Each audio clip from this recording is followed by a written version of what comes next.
यहाँ अनुपेक्षा के बारे में बता रहे हैं। अनुपेक्षा मतलब हमारी आत्मा की चिंतन के बारे में, क्योंकि बिना चिंतन के और बिना मनन के हम सभी लोग अपने मन को एकाग्र नहीं कर पाएंगे।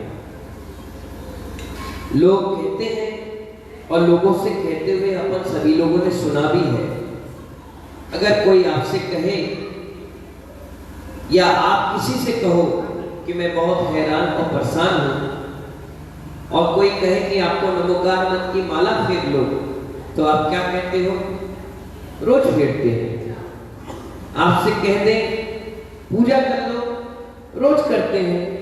आपसे कह दें चौके में आहार दे लो, कल ही तो दिया था। आपसे कह ले अभिषेक कर लो, रोज करते हैं। शांति धारा कर लो, हर दिन करते हैं। आचार्य कहते हैं ऐसे विचारों के साथ अगर आपने इस पुण्य वर्गणाओं को एकत्रित करने की जगह हतोत्साहित करके प्रोग्राम या कार्यक्रम करोगे तो कोई भी फल देने वाला नहीं होगा। अगर आपसे कह दिया जाए कि नमोकार मत पढ़ो, तो श्रद्धा से बोला जी अवश्य पढ़ेंगे, भले ही पढ़ते हो कोई बात नहीं, लेकिन पढ़ने के लिए मना नहीं करना चाहिए।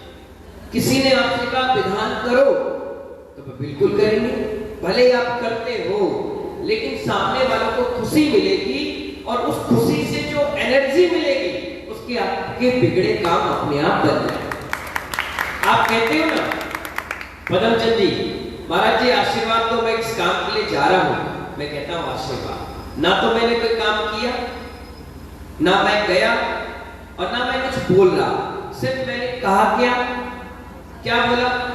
आशीर्वाद। ये एनर्जी लेवल जो आपसे टकराया और आपने उस काम को किया, तो अंदर से जो आत्मविश्वास आया, उसी के कारण आपका काम सक्सेसफुल हो गया। और यही काम तो मुनिराज और आचार्य उपाध्याय महाराज आपको बता रहे हैं कि नमोकार की माला फेरो।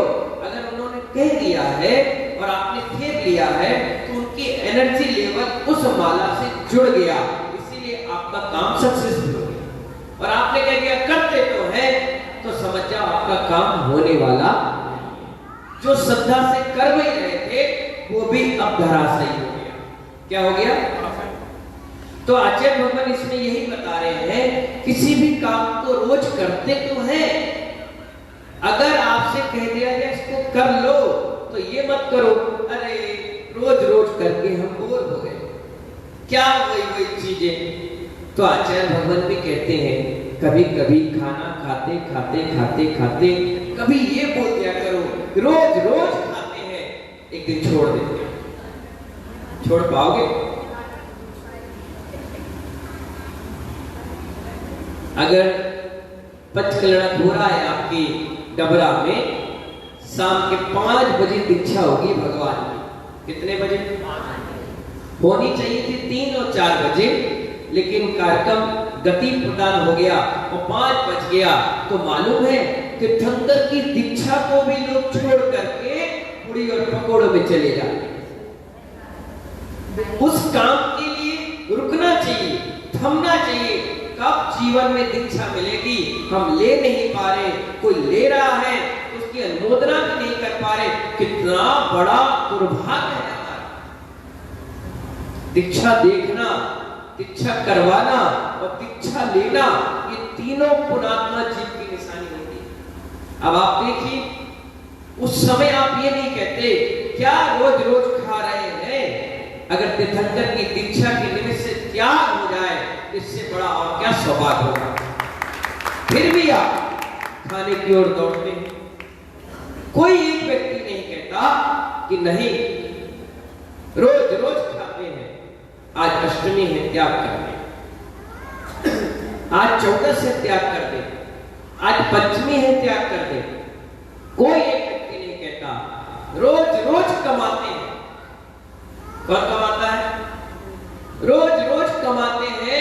किसी दिन ये कहा करो कि आज मुझे नहीं कमाना है, नहीं, आज तो डबल कमाना है। 10 बजे दुकान बंद होती है और ग्राहक आ गए तो 11-12 बजे तक। कई बार ऐसी भी स्थिति बनती है दुकानदारों की कि सुबह से शाम हो जाती है, खड़े खड़े वो टेबल पर बैठ भी नहीं पाता।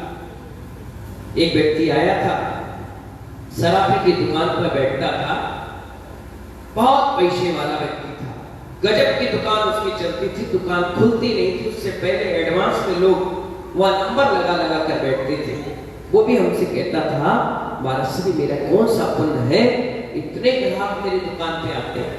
पर कर्म का उदय भी आ गया। मैंने क्या हो गया? बोले किडनी में इंफेक्शन हो गया। मैंने कहा बाथरूम रोक लेते हो क्या, लघु शंका रोकते हो क्या? बोले सराफे का काम है, नजर हटी और दुर्घटना घटी। तो सुबह जब जाता हूँ तो लघु शंका करके 9 बजे दुकान खोलता हूँ, शाम के 5 बजे जब लड़का आ जाए तब जाकर के उठता हूँ। मैंने कहा पैसे के चक्कर में स्वास्थ्य को खराब कर रहे हो, और जब पैसा कमाओगे तो स्वास्थ्य को ठीक करने के लिए पैसे की बर्बादी करोगे, तो ऐसा पैसा किस काम का? मैंने कहा अगर लगती है लघु शंका तो उठ के चले जाओ। बोले अब तो वही कर रहा हूँ, एक लड़के को रख लिया हूँ, सामान दिखाने के बाद कहता हूँ रुको 5 मिनट मैं आ रहा हूँ, जब तक सामान नहीं दिखाता। सोचिए, विचार करिए, कभी कभी आपने ये सोचा है क्या कि इतना कमाते हैं एक दिन ना कमाए, इतना घूमते फिरते भागते हैं ना करें? नहीं, धर्म के क्षेत्र में ये जरूर कहोगे अब भी तो किया था। अरे कितनी बड़ी बात है, सुबह कोई दर्शन करके चला गया, दर्शन करके चला गया और मैं सीढ़ी पर मिल गया, रोड पे मिल गया या गली पर मिल गया। मैंने कहा कहो देश कहां से आ रहे हो? चंदापुर मंदिर के दर्शन करके आया। अच्छा चलो हमारे साथ चलो। अब आप देखिए उद्देश्य के भाव देखिए। हाथ तो मैंने पकड़ लिया और पकड़ते पकड़ते 4 कदम चलेगा। बोलेगा महाराज जी मैं अब भी तो करके आया। मैं कहूँगा कोई बात नहीं, चलो चलो ठीक है। अब वो आएगा ना, तो जो भाव से वो सुबह आया था अब उस भाव में उसके दर्शन लगे, खड़ा है, दर्शन कर लो, अच्छा ठीक है, चढ़ा लो, ठीक, बेमतलब के काम। जबकि शास्त्र में लिखा है जन जन कितम पाप। क्या कहा? हाथ जोड़ो, बोलो जन जन कितम पापम जन कोटि समाजतम जन मृत्यु जरा मूलम हन्नते जिनवंदना। जन्मों जन्मों के पाप और जन्मों जन्मों के कर्म निकचित निकाचित जैसे कर्म भी आपकी वंदना करने से छूट जाते हैं, भाग जाते हैं। और जितने बार आप भगवान के दर्शन बड़े अच्छे पवित्र भावों के साथ करोगे उतने ही कर्म की निजरा हमारी उस त्रिलोक के नाथ के दर्शन से हो जाती है। अनंतानंत उपवास का फल मिल जाता है भगवान की एक बार दर्शन। और एक तो निमित्त मिल गए साधु तुम्हें, तुम्हारे मित्र, तुम्हारे परिवार के, तुम्हारे हितैषी लोग मिल गए। जो तुम सीढ़ी से उतर के जा रहे थे वो तुम्हारा हाथ पकड़कर एक बार तुम्हें फिर मंदिर की ओर लेकर आए। तुमको ये सोचना चाहिए कितना बड़ा भाग्य है मेरा कि एक बार नहीं मुझे भगवान के दर्शन दो बार। कोई अच्छा नसीब लेकर के आया हूं, मैं बहुत पुणात्मा जीव हूं, उनसे अच्छा हूं जो खटिया में लेटे लेटे माला फेर रहे हैं और सोच रहे हैं मेरी जिंदगी कब समाप्त हो जाए।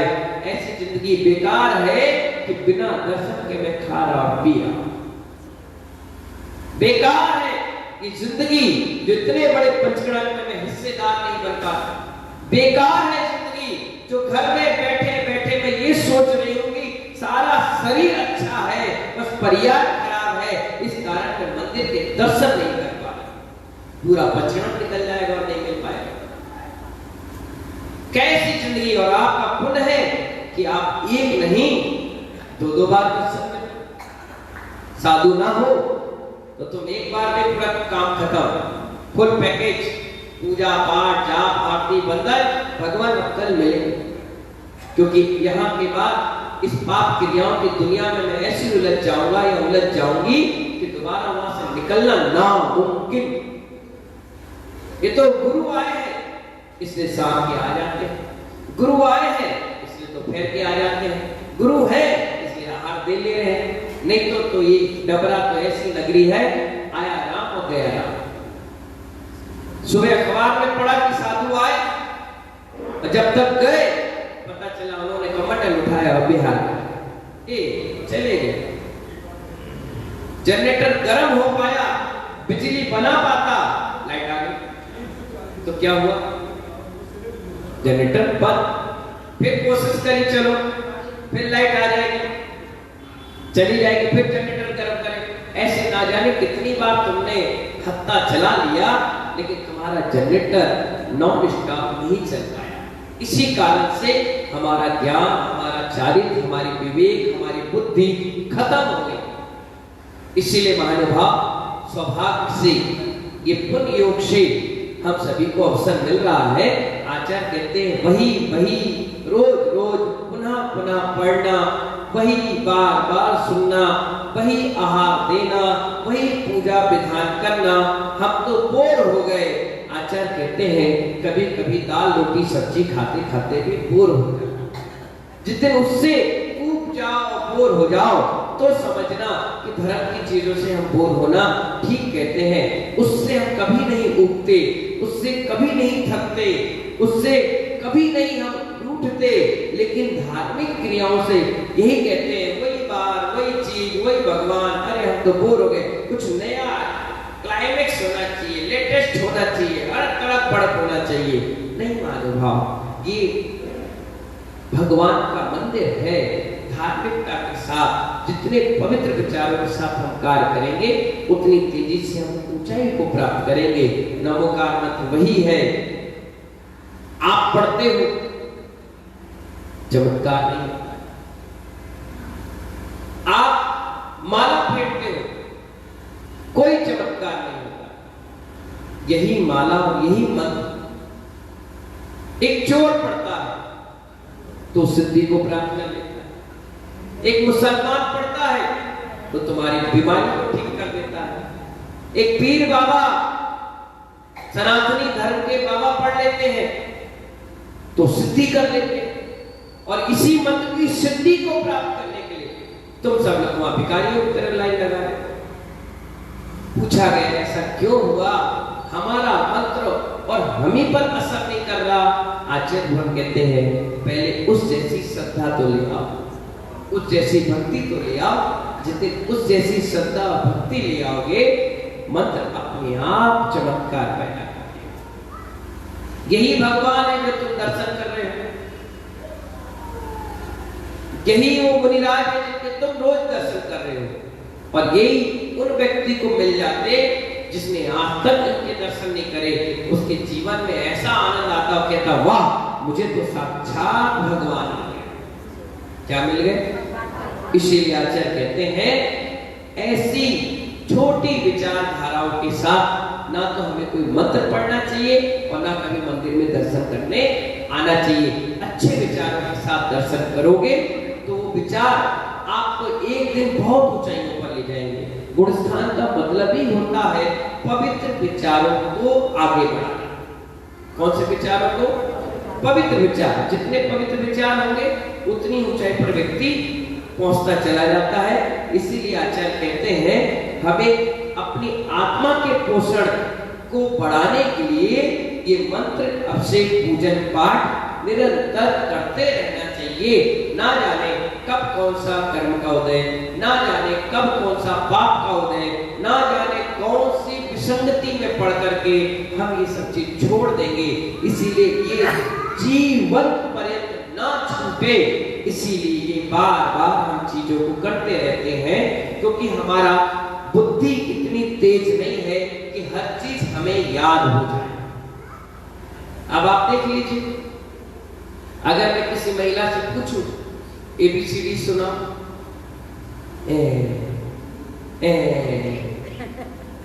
अरे हंस क्यों रहे हो भाई? ये बच्चों के काम, हमारे नहीं है। अरे ये तो ज्ञान है, कोई भी बोल सकता है। बचपन में पढ़ी थी, बहुत दिन हो गए, बहुत दिन हो गए। जब तुम्हें ABCD याद नहीं है तो ये धार्मिक पुस्तकें कैसे याद? इसलिए आचार्य भगवत कहते हैं इस पंचम काल में बार बार पुनः पुनः पुनरपि बार बार इन चीजों को याद करते रहो। अचानक से भी मरण हो जाएगा ना तो अच्छी गति मिलेगा और कोई बात नहीं। हम लोग इटावा में थे, आचार्य श्री का 40वां क्षुल्लक दीक्षा जयंती चल रहा था। 40 साल उनको क्षुल्लक दीक्षा लिए हो गया। एक रमेश चंदेन दूध वाले आए और बोले कल गुरु जी का 40वां क्षुल्लक जयंती है तो कुछ कार्यक्रम नहीं कर रहे। मैंने कहा होगा ना, 11 मार्च का दिन था, 10 मार्च की बात थी। मैंने कहा होगा, क्यों नहीं होगा। तो बोले क्या क्या होगा, पाक प्रक्षालन होगा। मैंने कहा हाँ, क्यों नहीं होगा। बोले सबसे पहले मेरा नाम लिख दो। मैंने कहा बहुत अच्छी बात है।